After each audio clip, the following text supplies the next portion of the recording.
El pensamiento es la actividad intelectual realizada por los seres humanos, y expresado mediante ideas orales o escritas.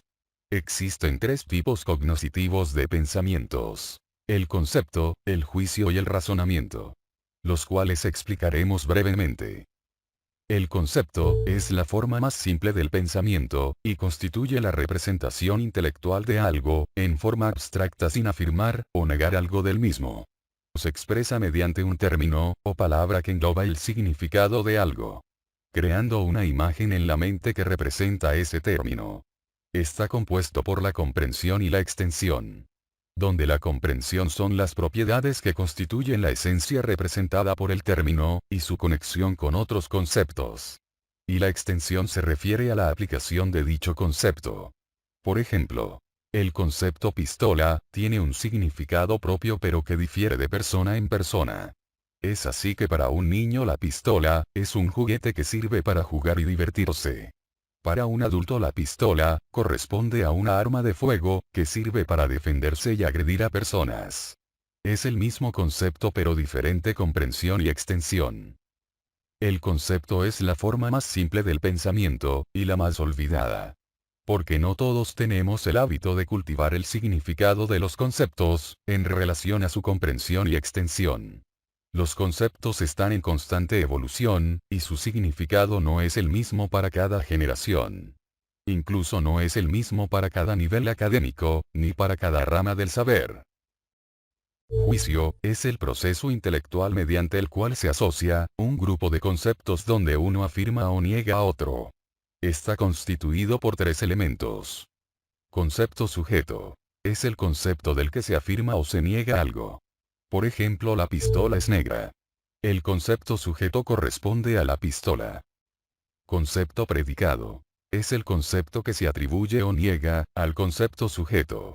Por ejemplo, la pistola es negra. El concepto predicado corresponde a negra. Concepto cópula. Es el concepto que determina la relación de conveniencia o no conveniencia entre el concepto sujeto y el concepto predicado. La cópula se enuncia con el verbo ser. Por ejemplo, la pistola es negra. El concepto cópula corresponde a es. El juicio es la asociación de conceptos que en conjunto dicen algo, de alguien o de algo. Tienen una estructura lógica y gramatical similar, constituida por un sujeto y un predicado, unidos por conectores, y una cópula. Entre más largo sea un enunciado, más conectores serán necesarios para unir los conceptos. Y por lo tanto se pierde la esencia de la idea que deseamos transmitir. Razonamiento es el proceso intelectual conformado por juicios de los cuales uno es inferido de otros que le sirven de fundamento por su relación lógica. Y es el pensamiento de mayor nivel cognoscitivo. Se divide en razonamiento inductivo y razonamiento deductivo. Razonamiento inductivo es el proceso mediante el cual, de conocimientos particulares, se abstrae lo que es común entre ellos, conformando un conocimiento universal o general, para ese caso en particular. Es decir, de un conjunto de juicios sobre un caso particular, se obtiene un patrón que es común entre ellos, el cual es el conocimiento general aplicable a ese caso en particular. Razonamiento deductivo es el proceso mediante el cual un conocimiento universal o general se aplica a un caso particular para establecer un conocimiento desconocido. Este tipo de razonamiento se realiza mediante silogismos, donde la premisa mayor es el conocimiento general, y la premisa menor es el caso particular. Y el resultado lógico, o relación lógica de este silogismo es la conclusión. El razonamiento es el tipo de pensamiento de mayor nivel cognoscitivo, ya que establece la relación lógica de los juicios de los cuales se deriva. Si se desconoce el significado de los conceptos es imposible entender la relación lógica. Bien, estos tres tipos de pensamiento son utilizados en la vida cotidiana y en la laboral. Sin embargo, no todo pensamiento es verdadero o falso. En este sentido, cada persona tiene un significado propio de cada concepto, que difiere del resto de las personas, ya que cada una lo entiende de diferente manera, de acuerdo a su nivel de conocimientos, y el medio en que se desenvuelve. Por otro lado, cada persona tiene una determinada cantidad de conceptos de acuerdo a su experiencia personal y nivel académico. En consecuencia, cada persona elabora juicios y razonamientos de acuerdo al significado de los conceptos que conoce. Es así que, lo que para una persona es verdadero, para otra puede ser falso. Para determinar qué es verdadero y qué es falso, utilizamos la lógica, que es la ciencia de las leyes del pensamiento que tiene por objeto estudiar la relación que tiene el pensamiento con la verdad. Para el estudio del pensamiento, la lógica lo divide en objeto material y en objeto formal. El objeto material estudia los conocimientos que forman parte de la información que contiene el pensamiento y su relación con la verdad. Es decir, el objeto material estudia el contenido del pensamiento. Y el pensamiento será verdadero, solamente cuando su contenido sea verdadero con la realidad. La lógica no estudia directamente el contenido de los conocimientos, ya que estos pertenecen a una rama del saber. La lógica aporta las herramientas para estudiar la relación que tiene el contenido de los pensamientos con la verdad. Y para determinar la relación de la verdad con la realidad, está la lógica dialéctica, la lógica crítica y la metodología. La lógica dialéctica permite la comprensión de los pensamientos, mediante la confrontación de conocimientos. Este proceso se realiza con una tesis, que es el conocimiento que se tiene o que es aceptado. Y se confronta con una antítesis, que son las contradicciones del conocimiento. De esta confrontación se obtiene una síntesis, que es una nueva comprensión del conocimiento. La lógica crítica analiza y evalúa los pensamientos que suelen aceptarse como verdaderos. En el proceso de la lógica crítica, no se acepta una opinión como verdadera o falsa. Se dan argumentos a favor y en contra, y se obtiene una decisión propia, respecto a lo que se considere como verdadero o falso, aceptable o inaceptable. La metodología establece el orden lógico de los pensamientos. Bien, el objeto formal, por su lado, estudia la estructura del pensamiento y la relación de los pensamientos entre sí, determinando cuáles son las formas correctas y válidas de los raciocinios, considerando al contenido como un ente lógico abstracto. En este sentido, el objeto formal no estudia lo que dice el pensamiento, sino la estructura de cómo se dice, reduciendo al pensamiento en una fórmula que tiene validez para cualquier contenido. Es decir, esta fórmula representa la estructura del pensamiento que tiene validez para cualquier pensamiento, independientemente de su contenido. Así, por ejemplo, todos los hombres son mamíferos. Juan es hombre. Por lo tanto, Juan es mamífero. La estructura lógica de estos pensamientos es: A es B, C es A, por lo tanto C es B. Podemos estructurar otros pensamientos, de acuerdo a esta fórmula, cambiando el valor de A, B y C, y obtendremos la misma relación lógica. De esta manera, existen diversas fórmulas que pueden ser utilizadas en la redacción del dictamen pericial. Ahora bien, mencionamos que la lógica es la ciencia de las leyes del pensamiento que tiene por objeto estudiar la relación que tiene el pensamiento con la verdad. Entonces la lógica determina la relación de un pensamiento con la verdad, de acuerdo a las leyes o principios lógicos. Para que un pensamiento sea correcto debe cumplir con los principios de la lógica, los cuales explicaremos brevemente.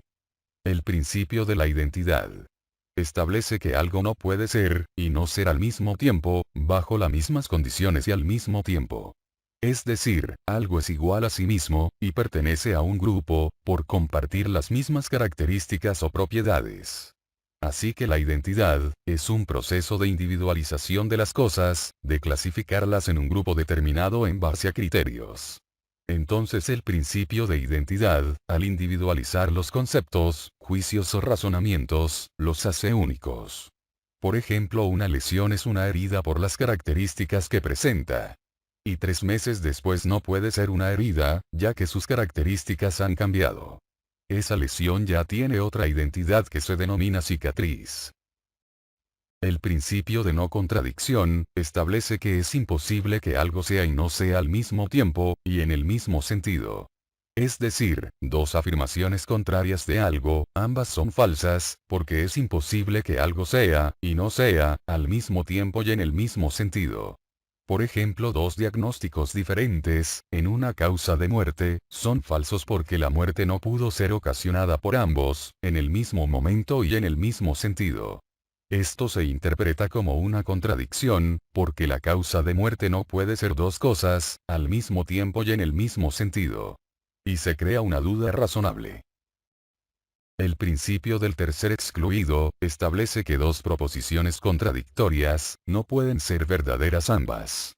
Una de ellas es verdadera y la otra es falsa, y no puede haber otra alternativa.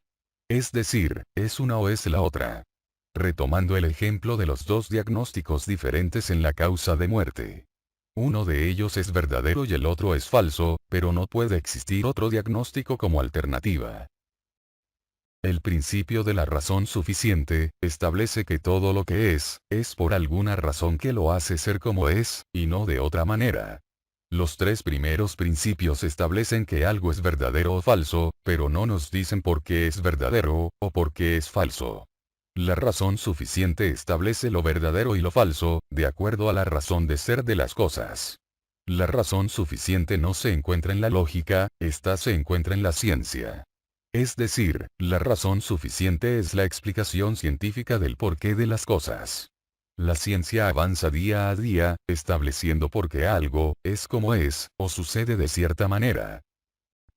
Como mencionamos en capítulos anteriores, el dictamen es un conjunto de ideas relacionadas entre sí, y con la realidad misma. Y las ideas son la expresión oral o escrita del pensamiento, ya sea de manera implícita o explícita. En este sentido, la lógica metodológica establece un orden lógico en la presentación de las ideas que contiene el dictamen. De esta manera se encuentra organizada la estructura externa del dictamen, en una secuencia lógica de secciones, donde se desarrollan las ideas principales del dictamen pericial. De la misma manera, establece un orden lógico en el desarrollo de las ideas principales, así como en el desarrollo de cada idea, ya sea una idea principal o una idea secundaria. Para que exista coherencia y cohesión entre las ideas. En este sentido, cada párrafo debe hablar de una idea principal o temática que se relacione con la información que se está aportando. Y cada idea secundaria se debe relacionar con la idea principal de cada párrafo siguiendo un orden lógico. Por otro lado, cada idea, ya sea principal o secundaria, se desarrolla mediante un enunciado. Que independientemente de su estructura gramatical, tiene una estructura lógica, desde el punto de vista del objeto formal de la lógica. Y se expresa mediante un juicio, compuesto por un conjunto de conceptos, unidos por conectores gramaticales y una cópula. Donde se dice algo de alguien o de algo. Bien, la información que representa un concepto, un juicio o un razonamiento, debe tener una relación lógica con la realidad, y no solamente con el contenido del dictamen. Para esto confrontamos el conocimiento que tenemos con una antítesis, para llegar a un nuevo conocimiento. O bien, un conocimiento que tenemos lo confrontamos, con conocimientos que lo apoyen y conocimientos en contra, para llegar a un mejor conocimiento. Y finalmente, para establecer que un conocimiento es verdadero con la realidad, verificamos que cada enunciado y cada párrafo cumplan con los 4 principios de la lógica. Identidad, no contradicción, tercer excluido y la razón suficiente. El dictamen pericial es valorado mediante la lógica y sus principios. Sin embargo, como vimos anteriormente, cada persona tiene su propia lógica, de acuerdo a su experiencia propia, y los conocimientos adquiridos. En este sentido, en el dictamen pericial existen 3 tipos de lógica, de acuerdo al objeto material de la lógica. La primera es la lógica científica o técnica, que corresponde a la lógica del perito, la cual se basa en conocimientos científicos. La segunda es la lógica jurídica, que corresponde a la lógica de las partes y del juzgador, la cual se basa en los conocimientos jurídicos.